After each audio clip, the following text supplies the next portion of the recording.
In this final video giving you your feedback for week 13 on the Reformation, I'm going to be covering the source-based discussion. This is based on a debate between Luther and Zwingli that happened at Marburg in Germany in 1529. The context for this is that the reformers, and in particular the princes who supported various reformers, wanted unity. They wanted the reform camp to have a common set of beliefs. And by extension, they wanted unity politically when moving now towards a situation where the princes are beginning to form an alliance against Charles V and the pro-Catholic powers. So that's why they brought Luther and Zwingli together. The first question asked, how did the views of Luther and Zwingli differ? In this extract, they're specifically discussing the Lord's Supper or the Eucharist or the Holy Communion, whichever term you wish for it, the moment when the bread and wine are brought out in church during the Mass. Luther argues that Christ is literally there in the Eucharist. He rejects the Catholic belief in transubstantiation, the transformation of the bread and the wine, but he does believe that Christ is literally there. He joins with the substance of the bread and the wine. Whereas Zwingli says it's only symbolic. This brings us to the second question of what evidence they use to support their arguments. Both turn to the Bible. The whole point, as it were, of the Reform movement is that they believed that only things based in Scripture were legitimate, so they turn to the Bible for examples to support their argument. Luther refers to the passage in the Last Supper where Christ breaks bread and gives wine to his disciples and says, "This is my body, this is my blood." So Luther's saying, look, Christ says it. You can't get a better authority in the Bible than Christ himself saying these words.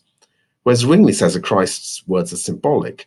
Zwingli points, again, turning to the Bible, that Christ ascended into heaven. Christ bodily ascended, not just his soul or his spirit. He physically was brought up into heaven where he sits on the right hand of the Lord. So how can Christ possibly be in two places at once? If he's literally, physically in heaven, he can't also literally, physically be there in the Mass. And Zwingli also refers to, I think, as John chapter 6. This is a reference to the feeding of the multitude, where Christ miraculously makes a small amount of bread and fish go far enough to feed 5,000 people.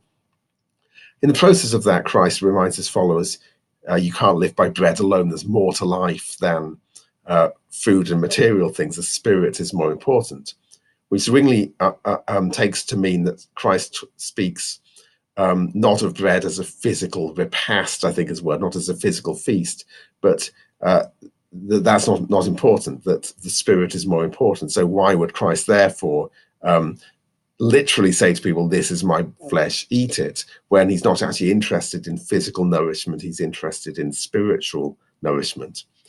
Finally, we come to the question of what do their arguments tell us about how they thought about religion and the world? Well, obviously both are religious. This is a religious debate. Both turn to Scripture, turn to the Bible as the basis for their beliefs. That's very much a feature of Reformation thought. Zwingli comes across to us as more rational, somebody perhaps we can identify with better when he turns to common sense arguments like, how can Christ be there physically in one place when he's also there physically in heaven? Luther, on the other hand, says, rational proofs I will not listen to.